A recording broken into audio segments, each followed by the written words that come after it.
that on the back page of your test was that equation sheet, but I don't know if you even had to use any of those equations for your test.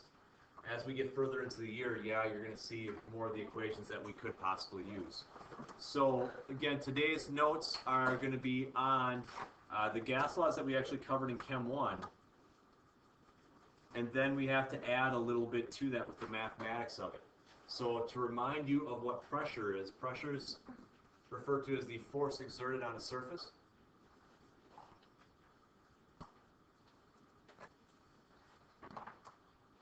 We're talking about the gas pressure, which is what our focus is going to be.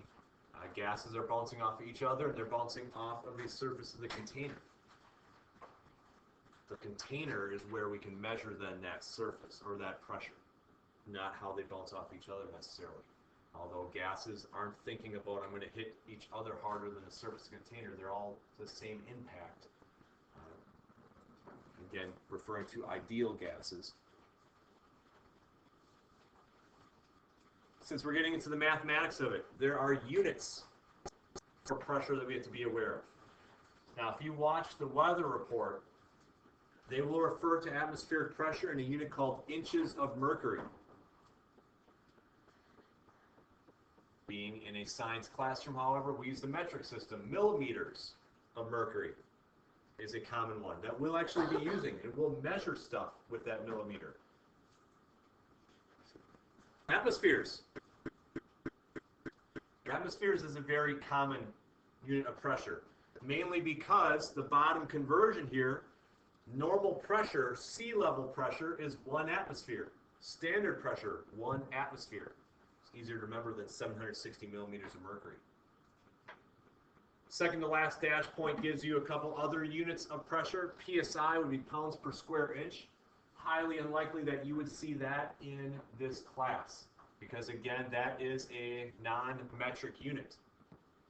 However, it's getting cold outside, and you might get an indicator light coming on your car soon saying you need to add more air because your tire pressure is low. And that is measured in PSI. If you look in your owner's manual, you'll see how far up you can pump your tires. Torr, I have in bold, is the exact same thing as a millimeter of mercury. And I honestly don't know why that's used instead. However, I have seen on AP exams that unit of pressure instead.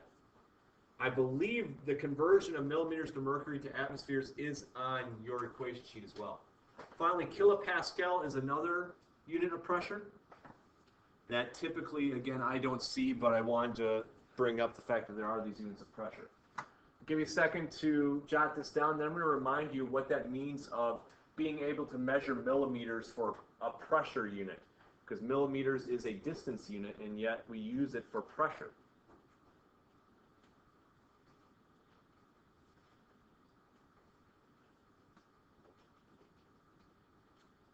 Good.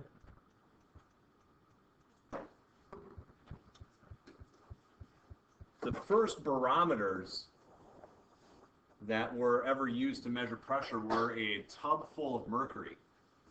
And then they had a long glass tube that was inverted inside of it. So you had your mercury, and then mercury's up a certain distance. That distance that mercury could be up the tube is what they'd actually measure with a meter stick. We're actually going to do something similar to this with the next lab that we do in about a week and a half. Except for we're not going to use pools of mercury. That's illegal. You can't have free-flowing mercury in a school. We will use instead water. And you will have to learn that there is a conversion between millimeters of water and millimeters of mercury. I don't know who comes up with this stuff, but there is, and we can use it. But basically what happens is if there's a vacuum, a space void of matter up here, there's no push down necessarily. The only thing that's trying to push down then is the column in gravity. Atmospheric pressure pushes on this pool. High pressure means there's a good push on here, and the only place that the column can go is up. Low pressure means there's a small push coming down on that pool, which means then that column can go down a little bit. So when you hear in the weather report the pressure is rising, you can think of that two ways. One is the numerical value for pressure is increasing. But secondly, on an old school barometer like this, if there's a higher pressure outside, that column height itself is actually rising. Now, nowadays, everything is digital instead, so you don't see those types of barometers anymore. But we're actually going to set up something like that in the lab. So I wanted to kind of remind you, I think I showed this in Chem 1 when I give notes of what a barometer looks like and how pressure is actually measured. So, 760 millimeters of mercury, 1 atmosphere, that is what we would consider our standard pressure. That's a conversion you should be aware of. It was on the previous slide, though. A vacuum, as I mentioned before, is a space relatively void of matter. So if there was zero matter, my first italics question, which you don't have to write down the italics questions, would be the pressure inside of a vacuum.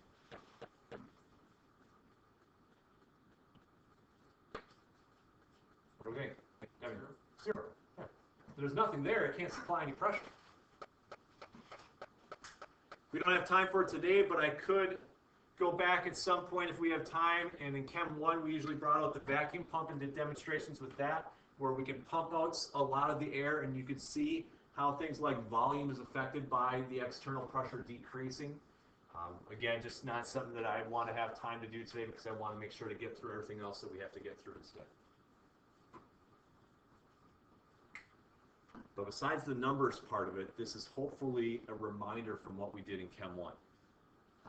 First gas law we covered in Chem 1 was Boyle's law. And Boyle's law is referring to the inverse relationship between pressure and volume of a gas.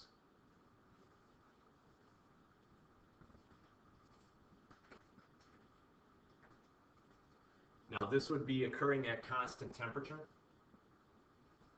So if temperature doesn't change, pressure and volume have the opposite effect on one another. Besides temperature not changing, the number of molecules doesn't change, so it's in a sealed container. This is something that we did work with these plastic syringes in Chem 1, where it was a very hands-on activity where you're at a lab bench and we had you monkeying around with this a little bit. So if I seal the tip with my finger, now the number of molecules inside and outside are the same. If I decrease the volume, so I squeeze the plunger in, I'm increasing the pressure. And I know that for two reasons. One, it's hard for me to push this in all the way. And second, when I let go, it pops back out. Because if there's a higher pressure inside than in the air outside, there's a greater push this way than this way. That causes the plunger to pop out. The exact opposite is true as well, where if I pull out the plunger to increase the volume, again, it's difficult to do after a while because increased volume means a decreased pressure. I let go of the plunger, the air pressure in the room is enough to push it in. Much like in the drawing I had before, air pressure, it was able to push up the column of mercury in a barometer. So when we think about Boyle's law, what we have to think about here is if I squeeze a gas closer together, that's going to increase the pressure. Much like that picture in your book was when we just did that reading guide, that piston that was up versus down. How does the behavior of gases change when that's the case? Mathematically, here's the equation that we need to know. P1V1 equals P2V2. Possibly a little reminiscent of dilution equation. Some of us might have tried to use this for solution stoichiometry as well, but forgot the fact that we can't use that type of equation if there's coefficients. Initial pressure volume would be the P1 to V1. Final pressure volume would be the P2 V2. In any mathematical calculation with this, you'd be given 3 of the 4 variables. It's not meant to be a tricky thing. It's just very straightforward math. Volume units don't have to be specific. They could be liters, they could be milliliters. That's the two most common. Pressure could be millimeters of mercury, could be atmospheres, could be torque. Doesn't really matter. Not unit specific as long as the units match on both sides of the arrow. You can't have liters on one side for a volume and milliliters on the other. So this is an equation that we're going to practice here in a little bit to solve. WebAssign will have that on it as well. But Boyle's law is one of the gas laws that we did cover in Chem 1 without the math part. Okay? The other one that we covered was Charles' law. direct relationship between volume and temperature of a gas. Looks like I have a YouTube link that I didn't even realize here. Oh, let's watch the video and see what happens.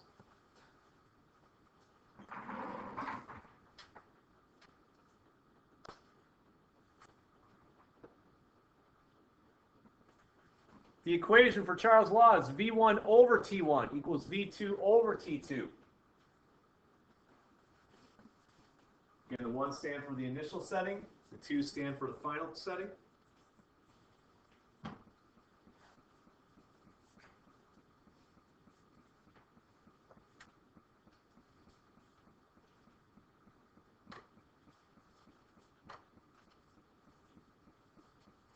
However,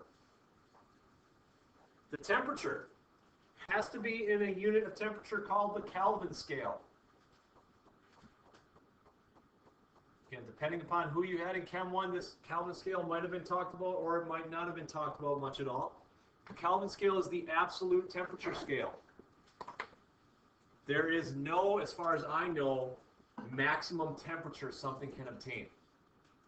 When you heat things up, they move faster, they move faster, they move faster. We can just keep on heating them up. However, when you cool things down, they get slower and slower and slower. You can slow something down so much that eventually it stops moving. That stops moving is what absolute zero is. First off, to convert between Celsius and Kelvin, it's 273 plus your degrees Celsius. Books might call it 273.15. I have no problem just going to the whole number on this. I believe that's what the AP exam does as well when it gives you, I believe it gives you this conversion.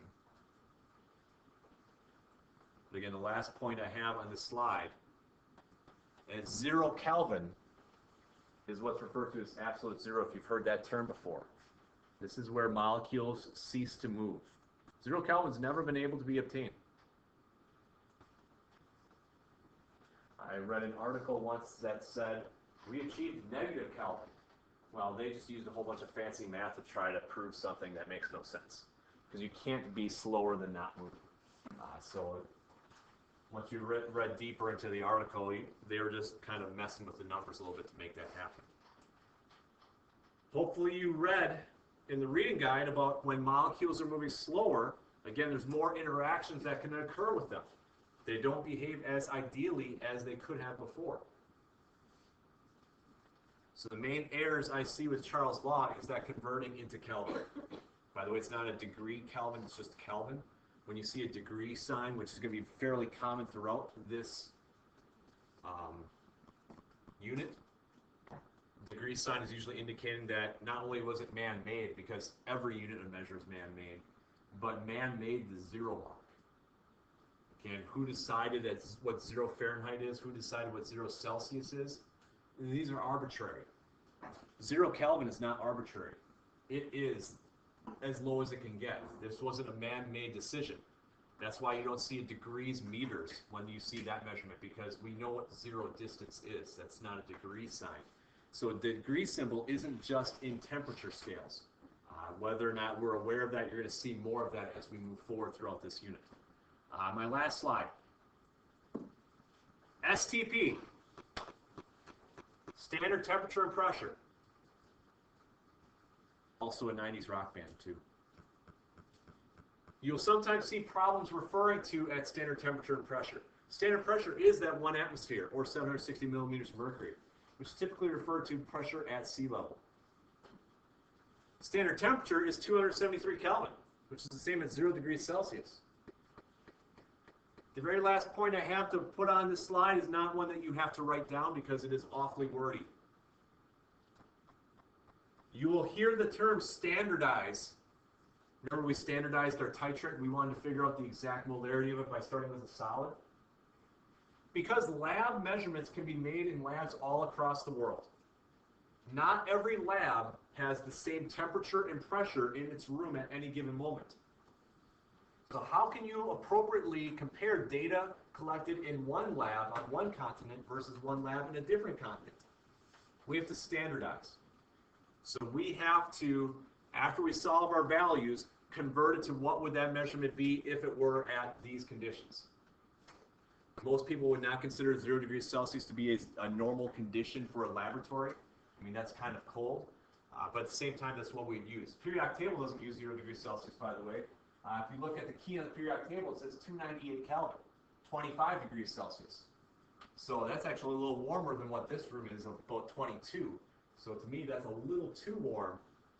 But at the same time, we need some sort of, here is the standard marks that we can then compare data on. When I showed you that picture of that mercury pool with the tube, the lab that we do in about a week and a half, we have to do with water, but then we have to standardize our results so that we can then compare what our data is to a known value. A lot of times in Chem 1, when you did labs, we'd ask for sources of air. Well, even the pressure and the temperature of the room can affect results sometimes. I mean, even going back to density labs in Chem 1, we say the density of water is 1. Well, that's only true at certain temperatures because density is temperature dependent. So a lot of people don't realize that when they go ahead and they do the lab, but it would affect results. By standardizing, we can get rid of that possible source of error. What I